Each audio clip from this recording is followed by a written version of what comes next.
just turn around and leave me. The tear in my eye drops on the floor alongside my spear.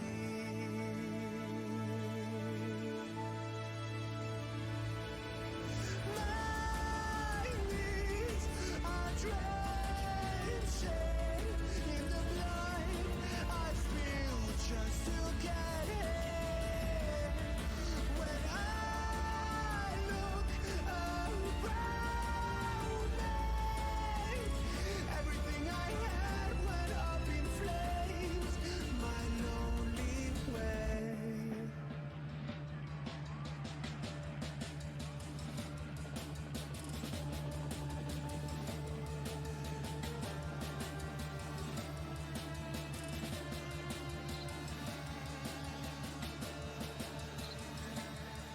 When I look around me,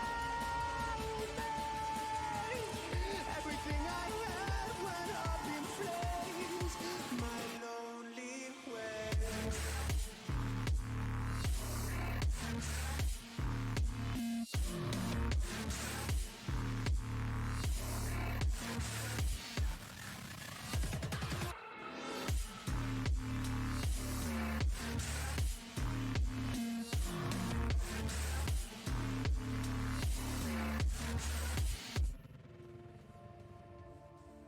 I never pray to God anymore.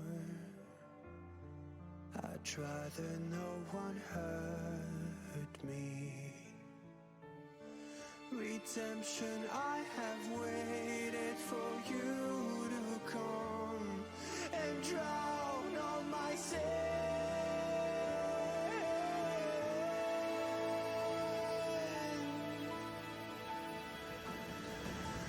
My knees are drenching in the blood I spill just to get here. When I look around me, everything I had went up in flames.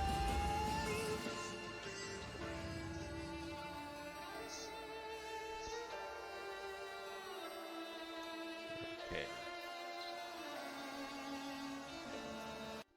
Almost ready to start.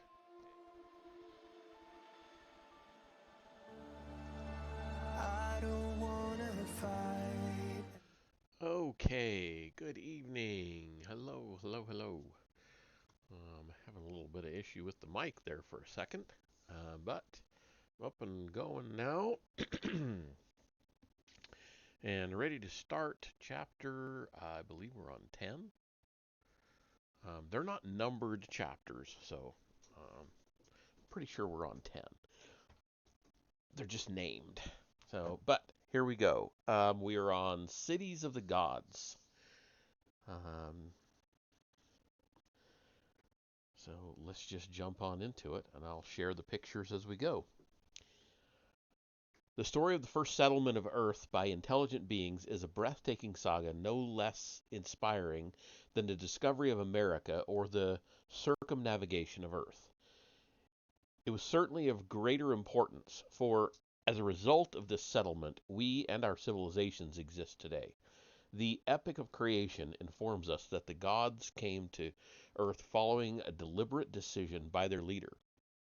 The Babylonian version, attributing the decision to Marduk, explains that he waited until Earth's soil dried and hardened sufficiently to permit landing and construction operations.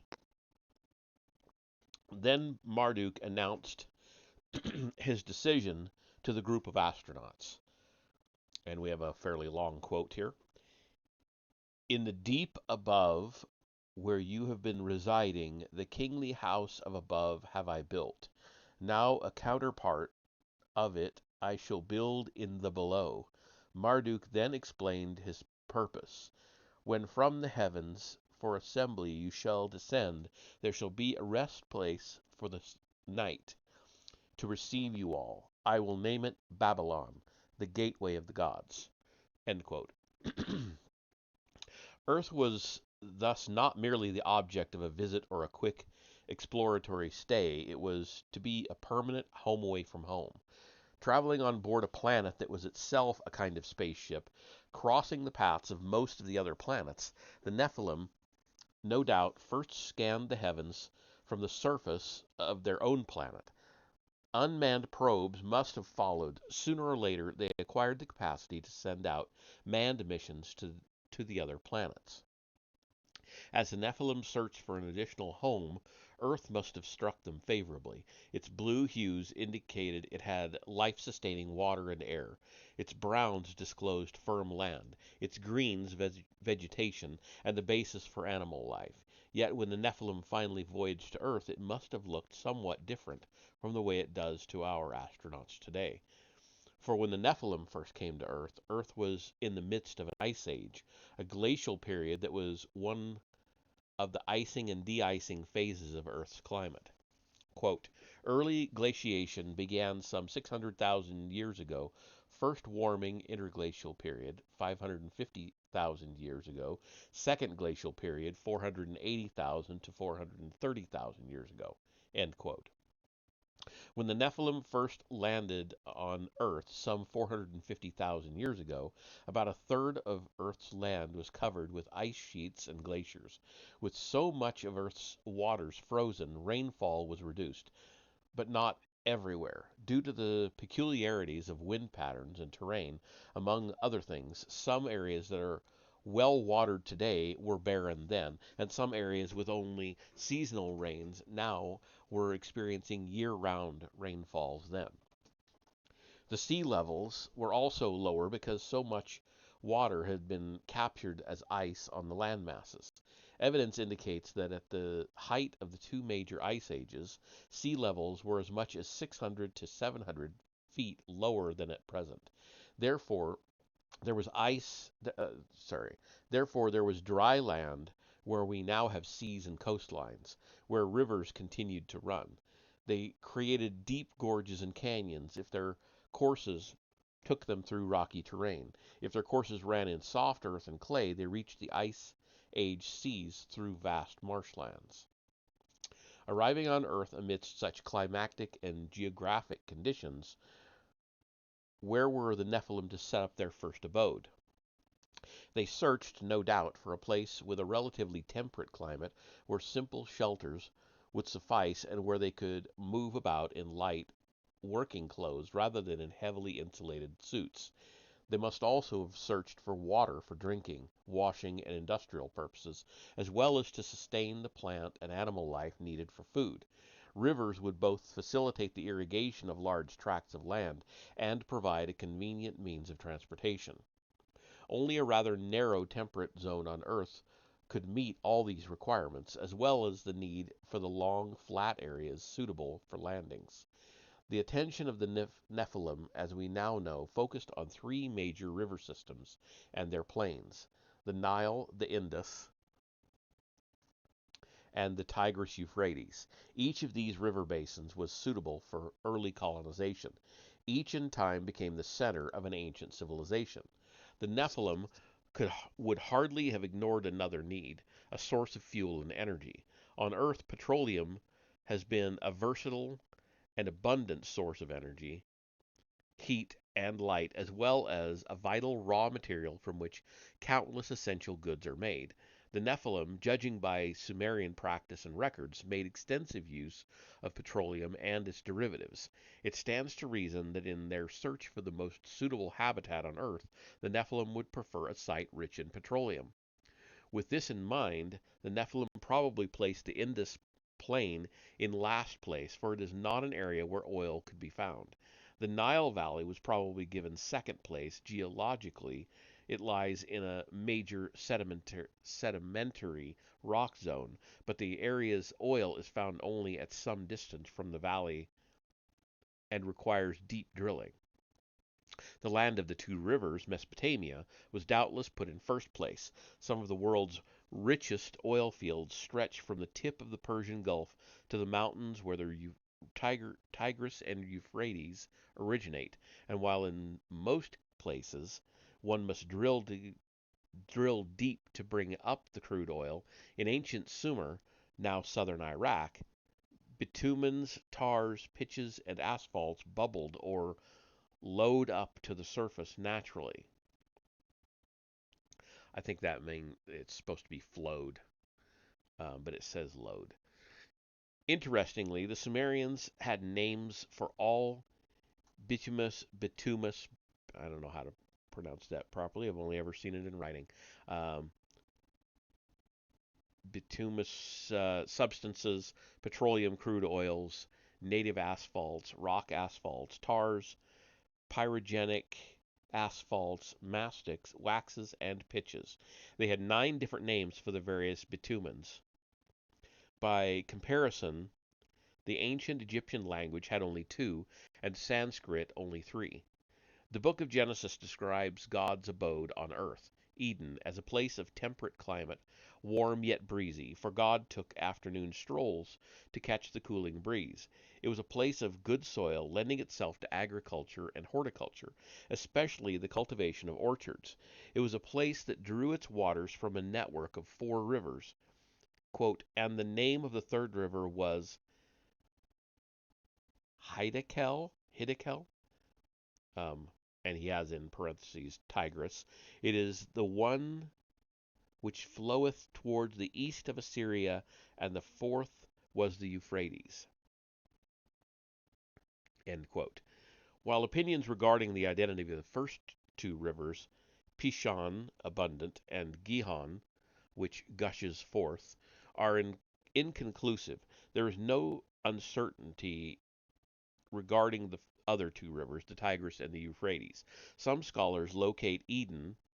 Oh, I think we're in an ad. Sorry. I will stop there and we'll go back to the beginning of that paragraph. Don't want anybody to miss anything.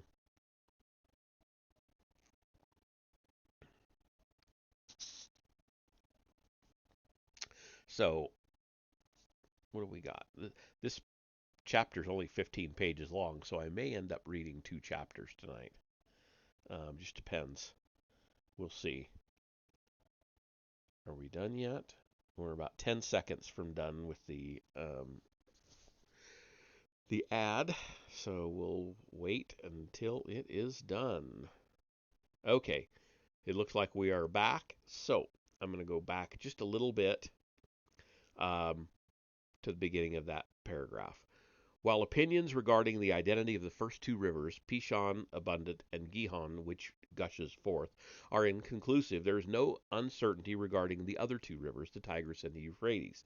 Some scholars locate Eden in northern Mesopotamia, where the 2 rivers and 2 lesser tributaries originate. Others, such as E.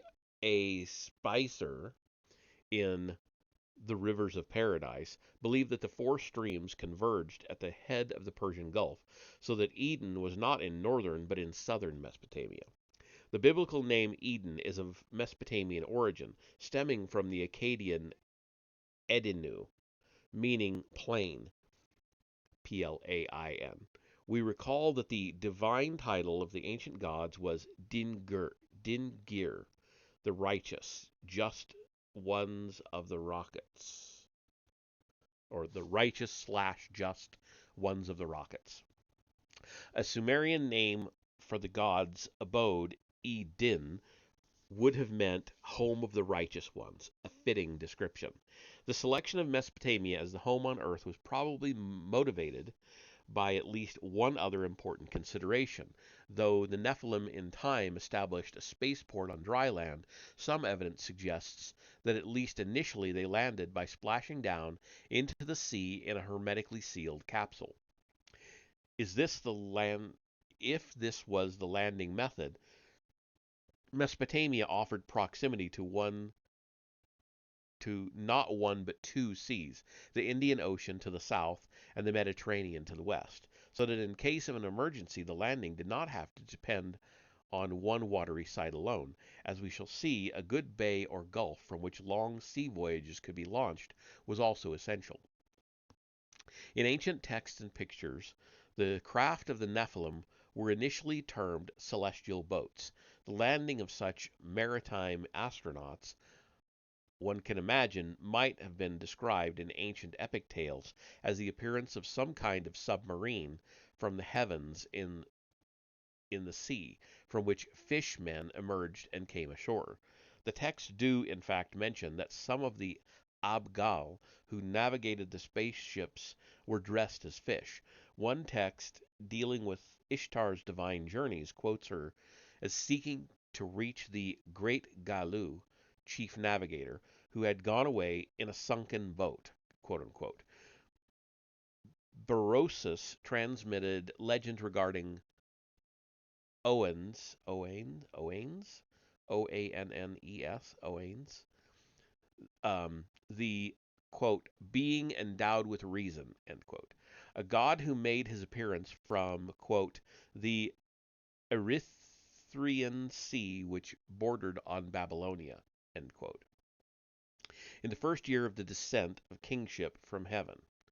Berosus reported that though Oannes looked like a fish, he had a human head under the fish's head, and had feet like a man under the fish's tail.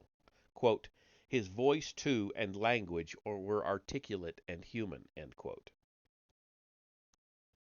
And we have our first picture. So I will go ahead and bring it up here, and I'll let you see it. Oh, share screen, there we go. So here he is, the fish head, the fish tail, the man head, the man feet. Anyway, the three Greek historians through whom we know what Berosus wrote reported that such divine fishmen appeared periodically coming ashore from the Erythraean Sea, quote unquote, the body of water we now call the Arabian Sea, the western part of the Indian Ocean. Why would the Nephilim splash down in the Indian Ocean, hundreds of miles from their selected site in Mesopotamia, instead of in the Persian Gulf, which is so much closer? The ancient reports indirectly confirm our conclusion that the first landings occurred during the Second Glacial period, when today's Persian Gulf was not a sea but a stretch of marshlands and shallow lakes, in which a splashdown was impossible. Coming down in the Arabian Sea, the first intelligent beings on Earth then made their way toward Mesopotamia. The marshlands extended deeper inland than today's coastline, where at the edge of the marshes they established their very first settlement on our planet. They named it Eridu. Eridu. I've explained it before, but I'll say it again. Some of these names are, each syllable has a period, as though it, to really emphasize it's a separate sound. So E.RI.DU is how it's written. Eridu. House in faraway built is what that's supposed to mean. What an appropriate name. To this very day, the Persian term Ordu means encampment. It is a word whose meaning has taken root in all languages. The settled earth is called Erdi, Erde in German, Erda in Old High German, Jord in Icelandic, Jord in Danish, Erta in Gothic, which is Airtha,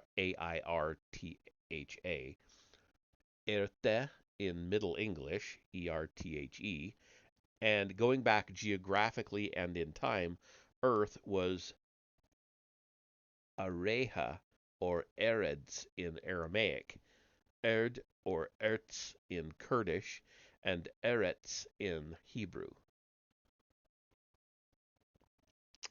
At Eridu, in southern Mesopotamia, the Nephilim established Earth Station 1, a lonely outpost on a half-frozen planet. And then he's got another picture here. It's a map. It looks like what he's speculating the coastline would have been like back at that time. It is recognizable that it's, the Horn of Africa, the Red Sea, India, and all of that. The wording on it is not in English, so I'm not going to even try to read it. But I will bring it up here for y'all to see. So there it looks like the Horn of Africa, Saudi Arabia, India, Southeast Asia, or Malaysia, or whatever. Anyway, um, that could be Japan there, I guess. Anyway, moving on. Sumerian texts confirmed by later Akkadian translations list the original settlements or cities of the Nephilim in the order in which they were established. We are even told which god was put in charge of each of these settlements. A Sumerian text believed to have been the original of the Akkadian deluge tablets relates the following regarding 5 of the first 7 cities. Quote, and this is a long quote, after kingship had been lowered from heaven, after the exalted the throne of kingship had been lowered from heaven, he perfected the procedures, the divine ordinances, founded 5 cities in pure places, called their names, laid them out as centers. The first of these cities, Eridu, he gave to Nudimud, the leader. The second, Bad Tibira, he gave to Nugig. The third, Larak, he gave to Pabilsag. The fourth, Sipar, he gave to the hero Utu. The fifth, Shurupak, he gave to Sud. End quote. The name of the god who lowered kingship from heaven planned the establishment of Eridu and 4 other cities and appointed their governors or commanders is unfortunately the name of the god is unfortunately obliterated. All the texts agree, however, that the god who waded ashore to the edge of the marshlands and said, "Here we settle," quote unquote, was Enki, nicknamed Nudimud, Nudimmud, he who made things in the text. This god's 2 names, Enki, Lord of firm ground, and Ea, whose house is water, were most appropriate.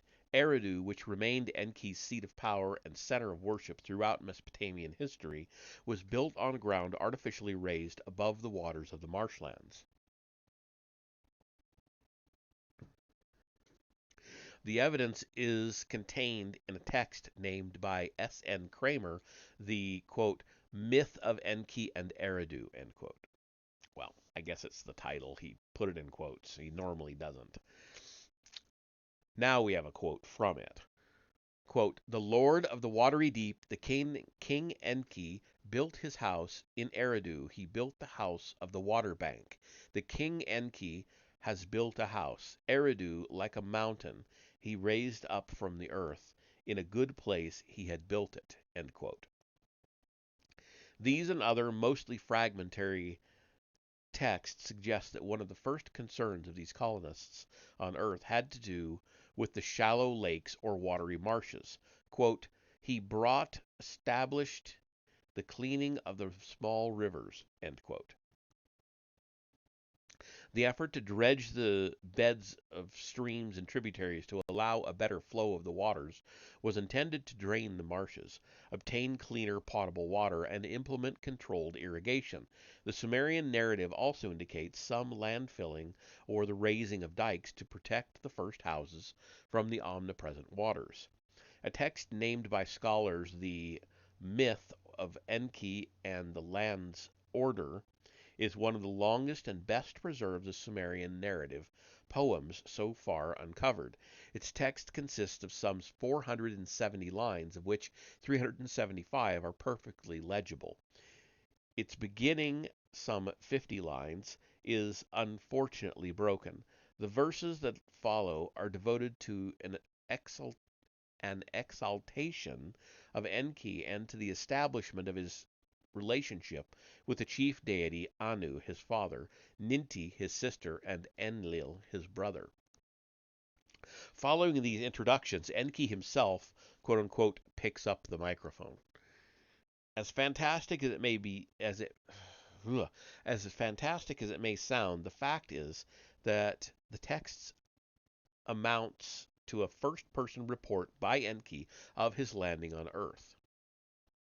Quote, "When I approached Earth, there was much flooding. When I approached its green meadows, heaps and mounds were piled up. At my command, I built my house in a pure place. My house, its shade stretches over the snake marsh. The carp fish wave their tails in it, among the small gizzy reeds." End quote. The poem then goes on to describe and record in the third person the achievements of Enki. Here are some selected verses. Quote, "He marked the marshland, placed in it carp and something fish. He marked the cane thicket, placed in it another blank." He's got, so that you know why I'm saying it that way. He has, like, okay, he marked the marshland, placed in the carp and ... dash fish. Then he does the same thing with the reeds word and so on. So I'll read it that way. I'll say blank or something. Anyway, so let me start that quote over. Quote, "He marked the marshland, placed in it carp and blank fish. He marked the cane thicket, placed in it blank reeds and green reeds. En Belulu, the inspector of canals, he placed in charge of the marshlands. Him who set net so no fish escapes, whose trap no blank escapes, whose snare no bird escapes, the son of blank, a god who loves fish. Enki placed in charge of fish and birds. Enkimdu, the one of the ditch and dike. Enki placed in charge of ditch and dike. Him whose blank mold directs. Kula, the brickmaker of the land. Enki placed in charge of mold and brick." End quote. The poem lists other achievements of Enki, including the purification of the waters of the Tigris River and the joining by canal of the Tigris and Euphrates. His house by the water bank adjoined a wharf at which reed rafts and boats could anchor, and from which they could sail off. Appropriately, the house was named Abzu, House of the Deep, or Abzu, I'm not sure. Enki's sacred precinct in Eridu was known by this name for millennia thereafter. No doubt Enki and his landing party explored the lands around Eridu, but he appears to have preferred traveling by water. The marshland, he said in one of the texts, quote, "is my favorite spot. It stretches out its arms to me." End quote. In other texts, Enki described sailing in the marshlands in his boat, named Magur, literally boat to turn about in. Namely a touring boat. He tells how his crewmen, quote, "drew on the oars in unison," end quote. How they used to, quote, "sing sweet songs causing the river to rejoice," end quote. At such times he confided, quote, "sacred songs and spells filled my watery deep," end quote. Even such a minor detail as the name of the captain of Enki's boat is recorded. And now we have another picture here of the boat. And I assume the oarsman and Enki. So there you have it. I would assume this is Enki, the two oarsmen. These are the reeds, so they're in the marshlands. Makes sense to me. So Sumerian king lists indicate that Enki and his first group of Nephilim remained alone on Earth for quite a while. 8 Shars, 28,800 years, passed before the second commander or settlement chief was named. Interesting light is shed on the subject as we examine the astronomical evidence. Scholars have been puzzled by the apparent Sumerian confusion regarding which one of the 12 zodiacal houses was associated with Enki. The sign of the fish goat, which stood for the constellation Capricorn, was apparently associated with Enki, and indeed may explain the epithet of the founder of Eridu, Alulim, which could mean sheep of the glittering waters. Yet Ea/Enki was frequently depicted as holding vases of flowing waters, the original water bearer or Aquarius, and he was certainly the god of fishes and thus associated with Pisces. Astronomers are hard put to clarify how the ancient stargazers actually saw in a group of stars the outlines of, say, fishes or a water bearer. The answer that comes to mind is that the signs of the zodiac were not named after the shape of the star group, but after the epithet or main activity of a god primarily associated with the time when the vernal equinox was in that particular zodiacal house. If Enki landed on Earth, as we believe, at the start of an age of Pisces, witnessed a processional shift to Aquarius, and stayed through a great year, 25,920 years, until an age of Capricorn began, then he was indeed in sole command on Earth, the purported to 28,800 years. The reported passage of time also confirms our earlier conclusion that the Nephilim arrived on Earth in the midst of an ice age.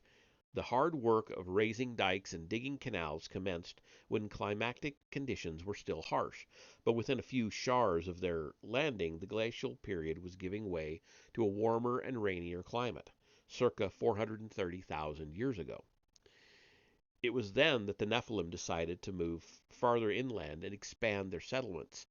Befittingly, the Anunnaki, rank-and-file Nephilim, named the second commander of Eridu Alalgar, he who in rain time brought rest.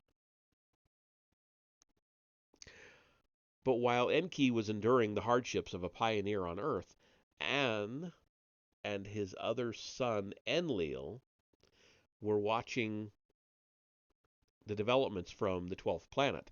The Mesopotamian texts make it clear that the one who was really in charge of the Earth mission was Enlil, and as soon as the decision was made to proceed with the mission, Enlil himself descended to Earth. For him, a special settlement or base named Larsa was built by Enki-Dunu. Enki digs deep. When Enlil took personal charge of the place, he was nicknamed Alim, Ram, coinciding with the age of the zodiacal constellation Aries. The establishment of Larsa launched a new phase in the settlement of Earth by the Nephilim.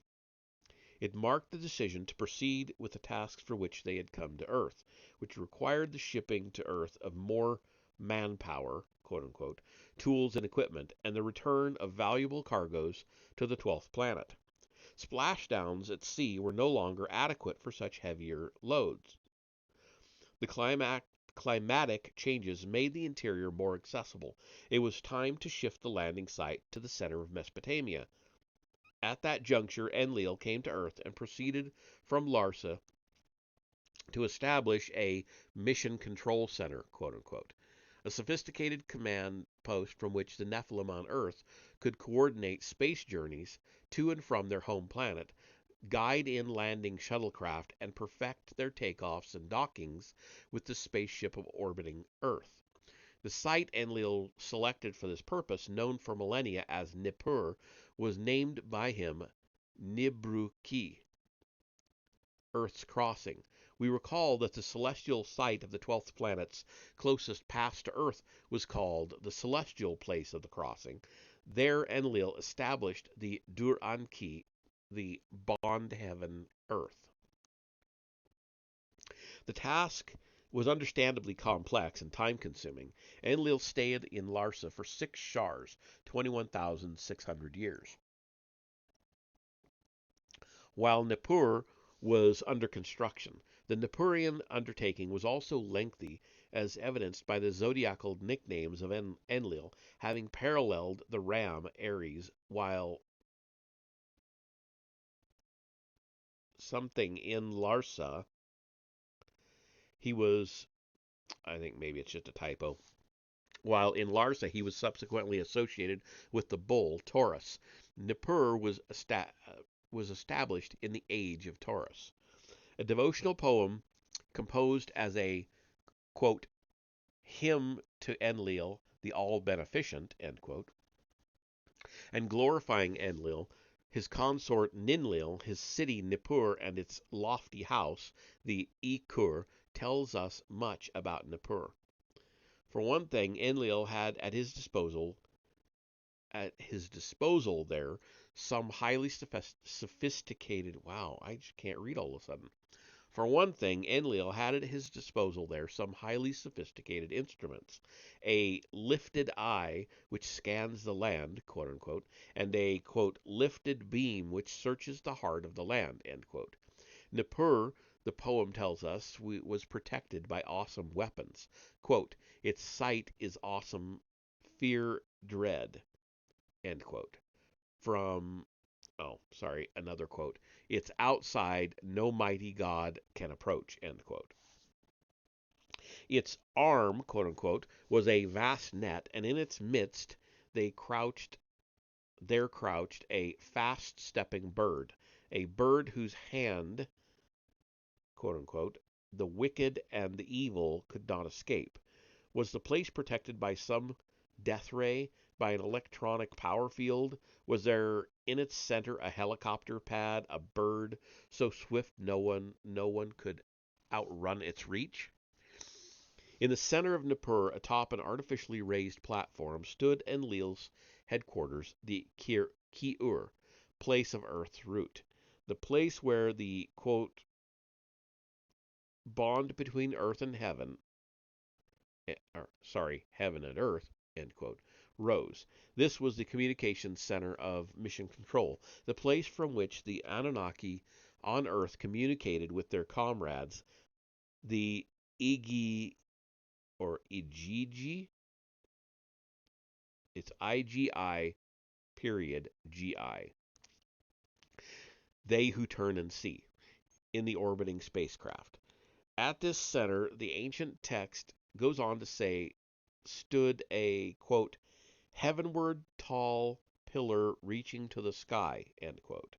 The extremely tall pillar firmly planted on the ground, quote, as a platform that cannot be overturned, end quote, was used by Enlil to, quote, pronounce his word, end quote, heavenward. This is a simple description of a broadcasting tower. Once the word of Enlil, quote unquote, was his command, quote, approached heaven, abundance would pour down on earth, end quote. God, I hate all these quotes. Sorry. It just really annoys me. What a simple way to describe the flow of materials, special foods, medicines, and tools brought down by the shuttlecraft once the word from Nippur was given. This control center on a raised platform, Enlil's lofty house, contained a mysterious chamber named the Dirga. And, quote, as mysterious as the distant waters, as the heavenly zenith among us, emblems, the emblems of the stars, the meh or me, it carries to perfection. Its words are for utterance. Its words are gracious oracles, end quote. What was this Durga? Breaks in the ancient tablet have robbed us of more data, but the name speaks of it for itself, for it means the dark crown-like chamber, a place where star charts were kept, where predictions were made, where the M-E, me, the astronauts' communications were received and transmitted. The description reminds us of mission control in Houston, Texas, monitoring the astronauts on their moon missions, amplifying their communications, plotting their courses against the starry sky, giving them gracious oracles, quote unquote, of guidance. We may tale, we may recall here the tale of the god Zu, who made his way to Enlil's sanctuary and snatched away the tablet of destinies, whereupon, quote, suspended was the quote, suspended was the issuance of commands. The hallowed inner chamber lost its brilliance. Stillness spread. Silence prevailed, end quote. In the epic of creation, the destinies of the planetary gods were their orbits.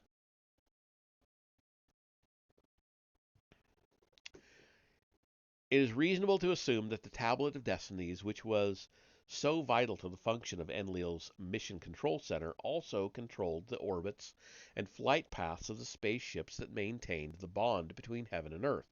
It might have been the vital black box containing the computer programs that guided the spaceships, without which the contact between the Nephilim on Earth and their link to the home planet was disrupted.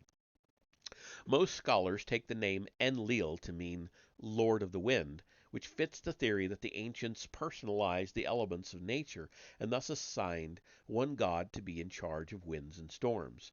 Yet some scholars have already suggested that in this instance the term Lil means not a stormy wind of nature, but the wind that comes out of the mouth, an utterance, a command, a spoken communication. Once again, the archaic Sumerian pictographs for the term En, especially and as applied to Enlil, and for the term Lil, shed light on the subject. For what we see is a structure with a high tower of antennas raising from it, as well as a contraption that looks very much like the giant radar nets erected nowadays for capturing and emitting signals, the vast net described in the texts. And we have a picture of that, which I will show you. So N, I guess this is supposed to be the antennas, N, and the radar net, Lil.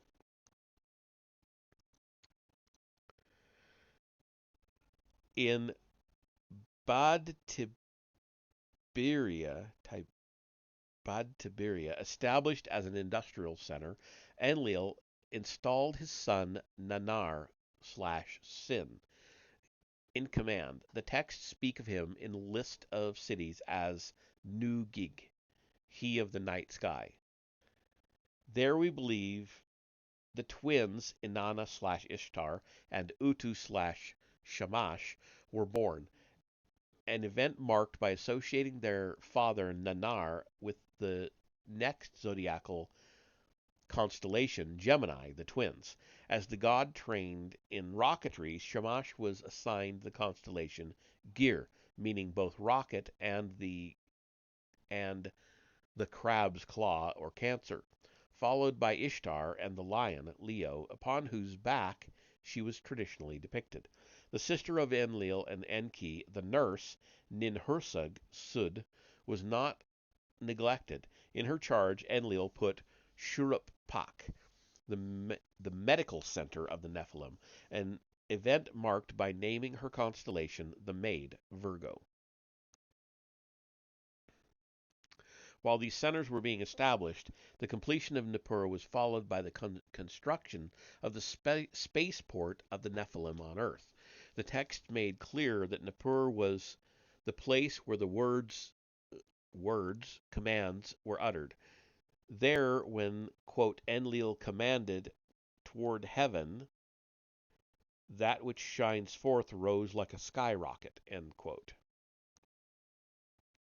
But the action itself took place where Shamash rises, quote unquote, and that place, the Cape Kennedy of the Nephilim, was Sippar, the city in the charge of the chief of the eagles, where multi-stage rockets were raised within its special enclave, the Sacred Precinct. As Shamash matured to take command of the fiery rockets, and in time also to become the god of justice, he was assigned the constellations Scorpio and Libra, the scales. Completing the list of the first 7 cities of the gods and the correspondence with the 12 zodiac constellations was Larak, where Enlil put his son Ninurta in command. The city lists call him Pa-bil-Sag, Great Protector. It is the same name by which the constellation Sagittarius was called. It would be unrealistic to assume that the first 7 cities of the gods were established haphazardly. These gods, who were capable of space travel, located the first settlements in accordance with a definite plan, serving a vital need, to be able to land on Earth and to leave Earth for their own planet. What was the master plan? As we searched for an answer, we asked ourselves a question. What is the origin of Earth's astronomical and astrological symbol? A circle bisected by a right-angled cross, the symbol we use to signify target. The symbol goes back to the origins of astronomy and of astrology in Sumer, and is identical with the Egyptian hieroglyphic sign for place. And he has a picture here. I'm assuming this is what he's talking about.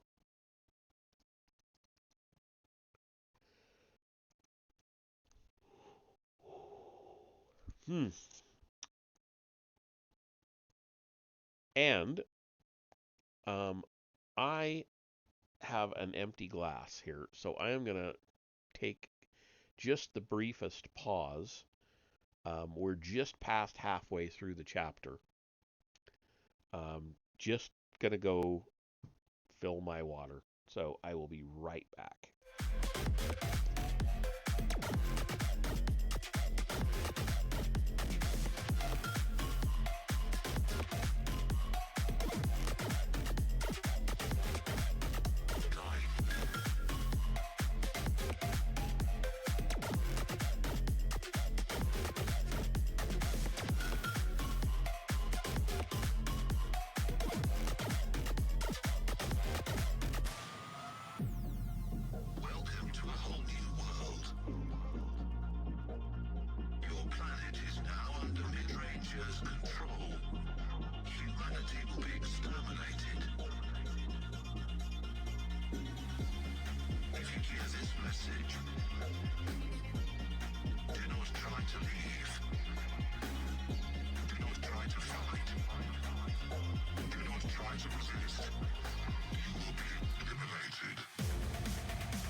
Okay, back to reading.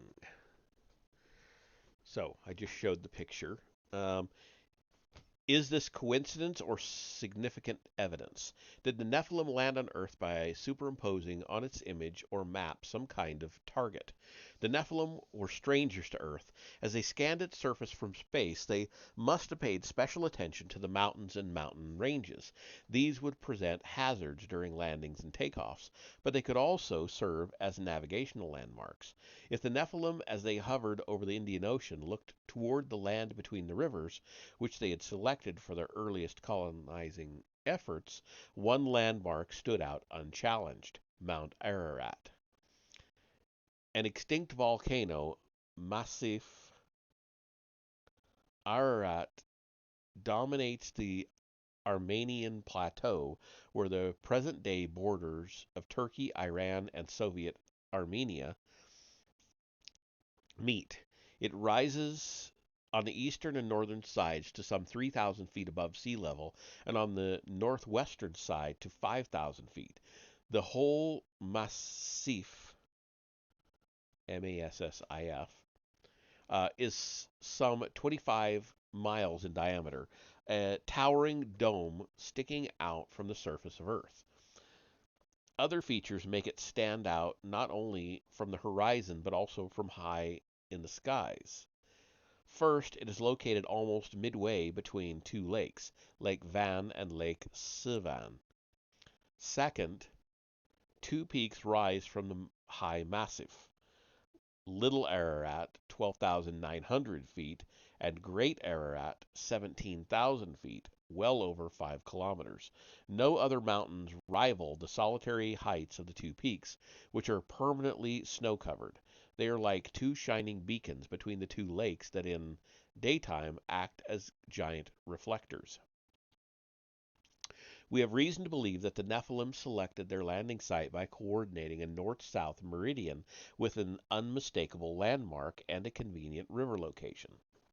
North of Mesopotamia, the easily identifiable Twin Peak Ararat would have been the obvious landmark. A meridian drawn through the center of the twin-peaked Ararat bisected the Euphrates. That was the target, the site selected for the spaceport. Could one easily land and take off there? And we have a map showing that location. So here you go.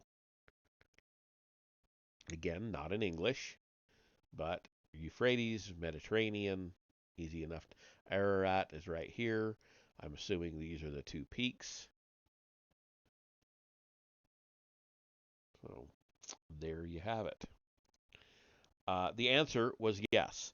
The selected side lay in a plain. The mountain ranges surrounding Mesopotamia were a substantial distance away. The highest ones, to the east, northeast, and north, would not interfere with a space shuttle gliding in from the southeast. Was the place accessible? Could astronauts and materials be brought there without too much difficulty? Again, the answer was yes. The site could be reached over land and via the Euphrates River by waterborne craft. And one more crucial question: was there a nearby source of energy, of fuel for light and power? The answer was an emphatic yes. The bend in the Euphrates River where Sippar was to be established was one of the richest known sources in antiquity of surface bitumens, petroleum products that seeped up through natural wells and could be collected from the surface without any deep digging or drilling. We can imagine Enlil surrounded by his lieutenants as the spacecraft's command post, at the spacecraft's command post, drawing the cross within a circle on the map. What shall we call the place, he may have asked. Why not Sippar, someone might have suggested. In Near Eastern languages, the name means bird. Sippar was the place where the eagles would come to nest. How would the space shuttles glide down to Sippar? We can visualize one of the space navigators pointing out the best route. On the left, they had the Euphrates and the mountainous plateau west of it. On the right, the Tigris and Zagros range east of it. The craft were to approach Sipar at the easily set angle of 45 degrees to the Ararat meridian, its path would take it safely between these two hazardous areas. Moreover, coming in to land at such an angle, it would cross in the south over the rocky tip of Arabia while at a high altitude and start its glide over the waters of the Persian Gulf. Coming and going, the craft would have an unobstructed field of vision and of communication with mission control at Nippur. Enlil's lieutenant would then make a rough sketch, a triangle of waters and mountains on each side, pointing like an arrow towards Sipar. An X would mark Nippur in the center. Okay, interesting. Incredibly as it may seem, the sketch was not made by us. The design was drawn on a ceramic object unearthed in Susa in a stratum dated to about 3200 BC. It brings to mind the planisphere that described the flight path and procedures, which was based on 45-degree segments. So this is very interesting. I have never seen this before. There you go. So there's our X. Water, water, water. Yeah, interesting.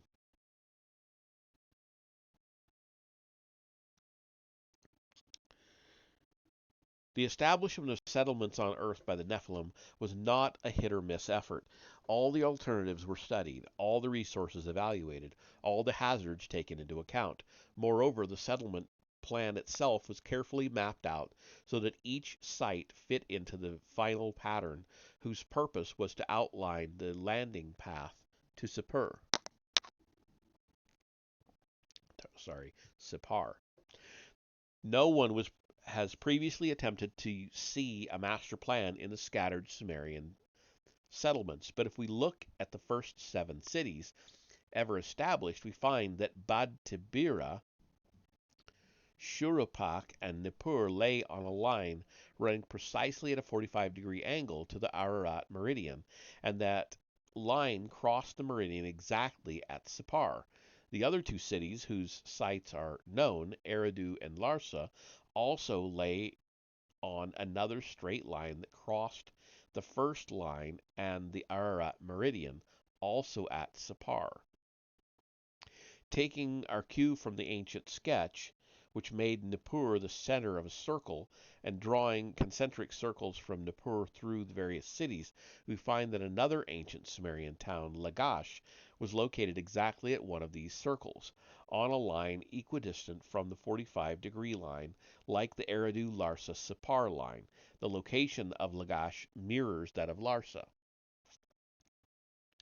Though the site of La Ra'ak, seeing the bright halo, remains unknown, the logical site for it would be at point 5, since there logically was a city of the gods there, completing the string of cities on the central flight path at intervals of 6 beru. Bad Tibira, Shuruppak, Nippur, Larak, Sipar.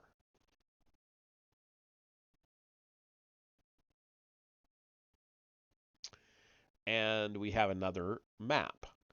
I'm going to read this first line here, though. The 2 outside lines flanking the central line running through Nippur lay 6 degrees on each side of it, acting as southwest and northeast outlines of the central flight path. And there you go. There's what he was just talking about. These 2 lines running outside of this main line.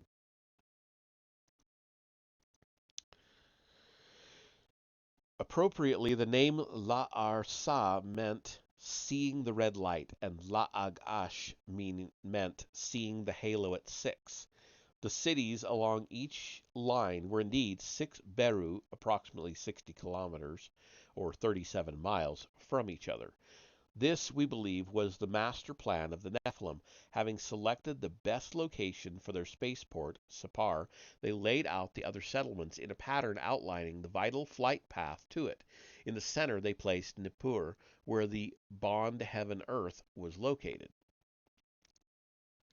Neither the original cities of the gods nor their remains can ever be seen by man again. They were all destroyed by the deluge that later swept over earth. But we can learn much about them because it was the sacred duty of Mesopotamian kings continuously to rebuild the sacred precincts in exactly the same spot and according to the original plans. The rebuilders stressed their scrupulous adherence to the original plans in their dedication inscriptions, as this one uncovered by Layard stated, quote, "The everlasting ground plan, that which for the future the construction determined, I have followed. It is the one which bears the drawings from the olden times and the writing of the upper heaven." End quote. If Lagash, as we suggest, was one of the cities that served as a landing beacon, then much of the information provided by Gudea in the 3rd millennium BC makes sense. He wrote that when Ninurta instructed him to rebuild the sacred precinct, an accompanying god gave him the architectural plans drawn on a stone tablet, and a goddess who had quote traveled between heaven and earth end quote in her chamber quote unquote showed him a celestial map and instructed him on the astronomical alignments of the structure. In addition to the divine blackbird, quote unquote, the god's terrible eye, the great beam that subdues the world to its power, and the world controller, quote unquote, whose sound could reverberate all over, quote unquote, were installed in the sacred precinct. Finally, when the structure was complete, the quote emblem of Utu, end quote, was raised upon it, facing God, this pisses me off. Quote, toward the rising place of Utu, end quote. Toward the spaceport of Sapar. It just really pisses me off. It's lazy writing to have quote after quote after quote after quote in such short, close proximity. It's just write it or don't write it. But just interspersed little tiny quotes is just really fucking annoying. Okay, I'm done ranting. All these beaming objects were important to the spaceport's operation, for Utu himself, quote, came forth joyfully, end quote, to inspect the installations when completed. Early Sumerian depictions frequently show massive structures, built in earliest times of reeds and wood, standing in fields among grazing cattle. The current assumption that these were stables for cattle is contradicted by the pillars that are invariably shown protruding from the roofs of such structures. The pillar's purpose, as one can see, was to support one or more pairs of rings, whose function is unstated. But although these structures were erected in the fields, one must question whether they were built to shelter cattle. The Sumerian pictographs depict the word dur or tur, meaning abode, gathering place. By drawings that undoubtedly represent the same structures shown on the cylinder seals, but they make clear that the main feature of the structure was not the huts, but the antenna tower. Similar pillars with rings were posted at temple entrances within the sacred precincts of the gods, and not only out in the countryside. And we have 5 examples here. Were these objects antennas? Excuse me. Were these objects antennas attached to broadcast equipment? Okay, so here is those huts with antennas he's talking about.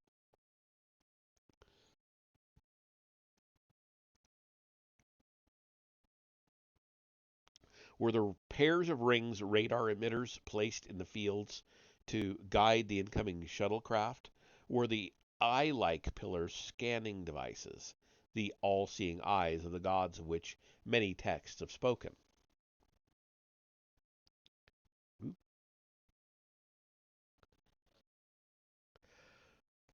We know that the equipment to which these various devices were connected was portable, for some Sumerian seals depict box-like divine objects being transported by boat or mounted on pack animals, which carried the objects farther inland once the boats had docked.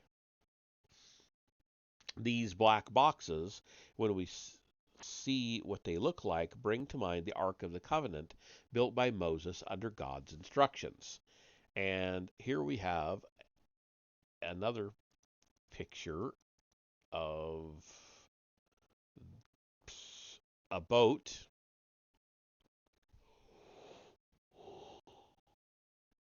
and some boxes. So, man, is this the one he's talking about, or are these on the back of the oxen or whatever that's supposed to be? I don't know. The chest was to be made of wood overlaid with gold both inside and outside. Two electricity conducting surfaces were insulated by the wood between them. A Caporeth? I don't know what that word is. Kapporeth, also made of wood,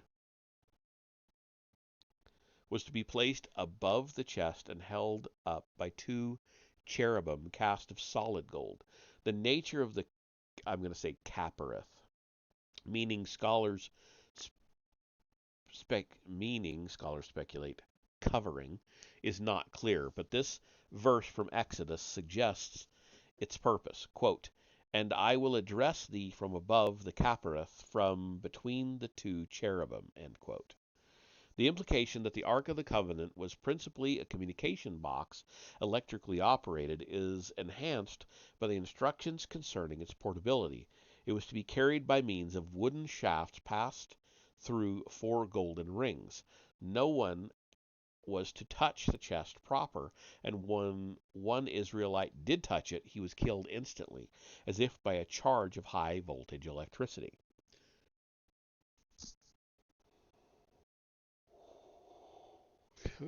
Sorry for all the yawning.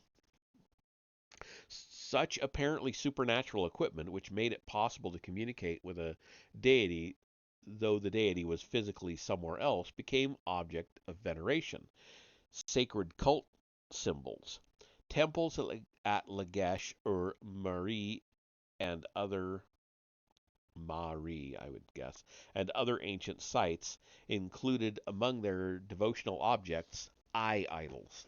The most outstanding example was found at an eye temple at Tel Brak in northwestern Mesopotamia.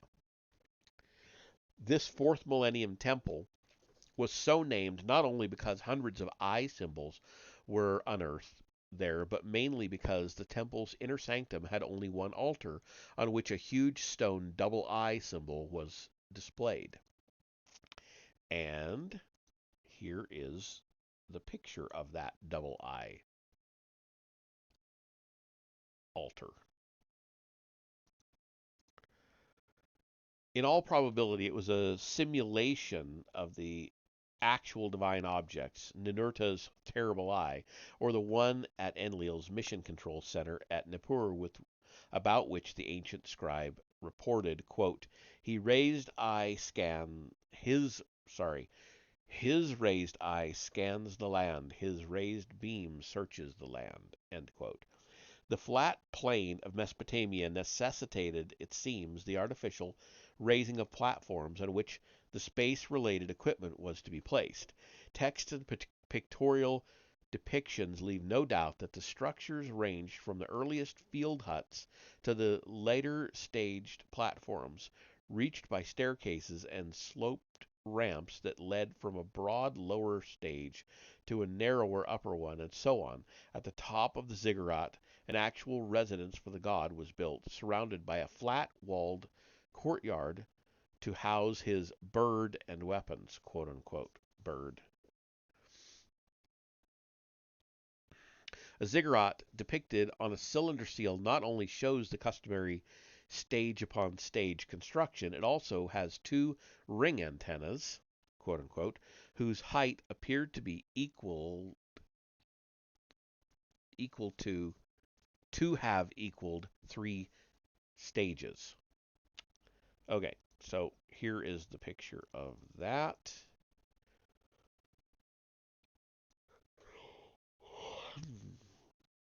So I guess these are the ring antennas.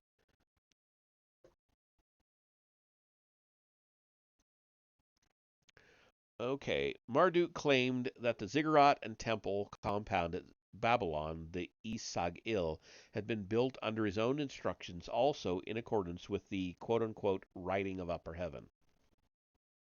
A tablet known as the Smith tablet, after its decipherer, analyzed by Andre Parrot, P-A-R-R-O-T, Parrot, Ziggurats et Tour de Babel. Uh, Sorry, wow. Established that the seven-stage ziggurat was a perfect square, with the first stage or base having sides of 15 gar each. Each successive stage was smaller in area and in height, except the last stage, the god's residence, which was of a greater height. The total height, however, was again equal to 15 gar, so that the complete structure was not only a perfect square, but a perfect cube as well. The gar employed in these measurements was equivalent to 12 short cubits, approximately 6 meters or 20 feet. Two scholars, H. G. Wood and L. C. Stachini, have shown that the Sumerian sexagesimal base, the number 60, determined all the primary measurements of Mesopotamian ziggurats.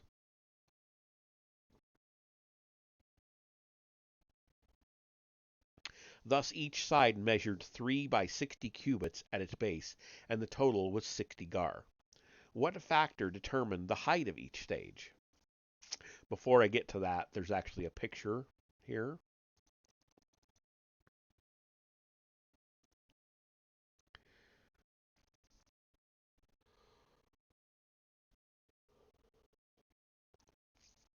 So the different um, heights, degrees between them, I guess, and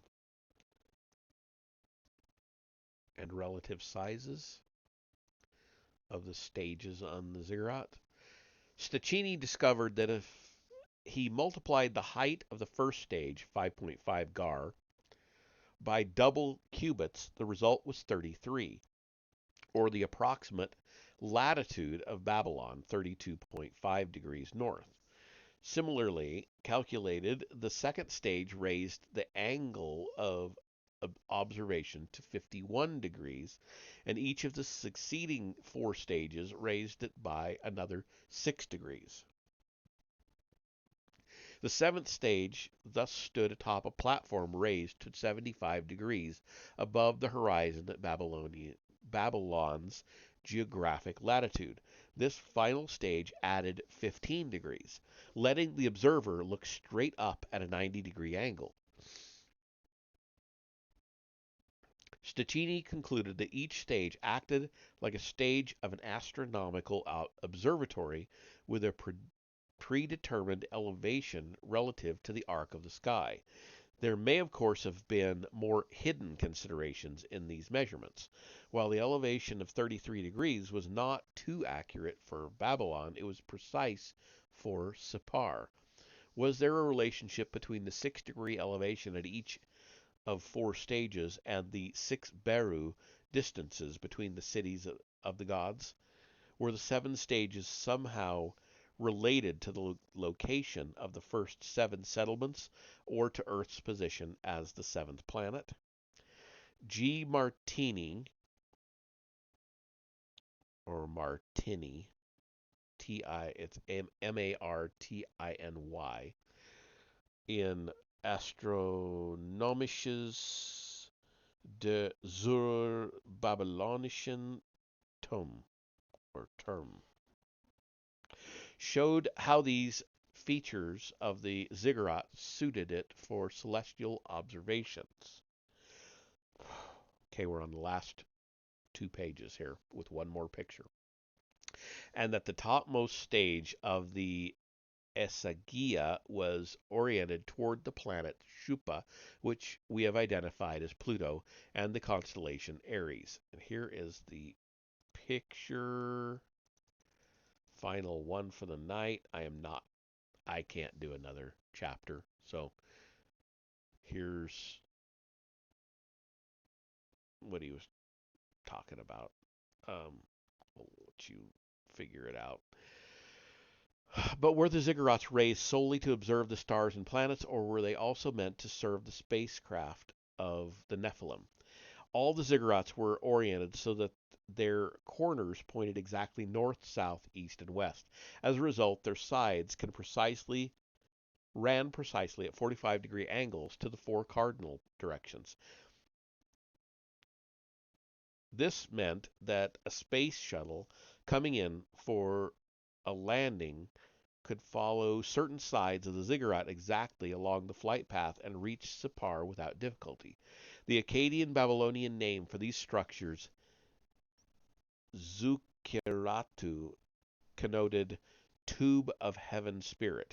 The Sumerians called the ziggurats Esh.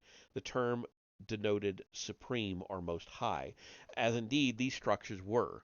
It could also denote a numerical entity relating to the measuring aspect of ziggurats, and it also meant a heat source, fire, in Akkadian and Hebrew.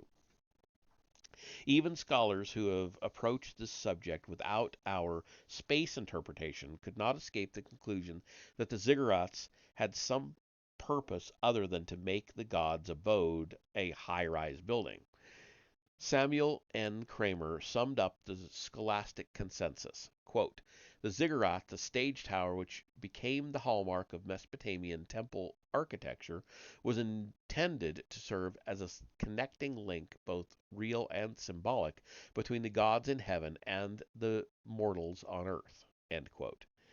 We have shown, however, that the true function of these structures was to connect the gods in heaven with the gods, not the mortals, on earth. And that is the end of that chapter. Our next one for next time will be Mutiny of the Anunnaki. And that, let's see, we've got 1, 2, 3, 4, 5 total, including Mutiny of the Anunnaki, to finish up this book. So we'll be a little bit still in getting this book finished. But anyway, I am tired and my voice is going. So let's see. Really, on a Friday night, there's nobody streaming right now? Well, Zeus is, but he's got plenty of people watching at the moment. All right, we'll just call it. I will see you next time.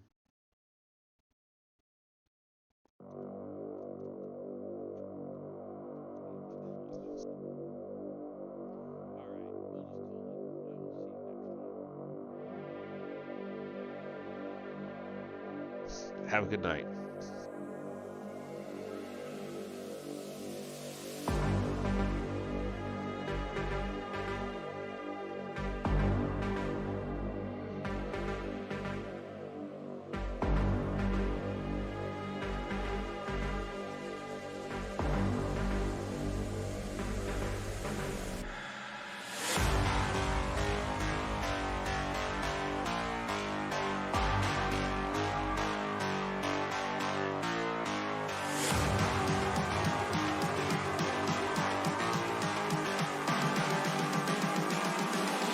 calling to say I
to say I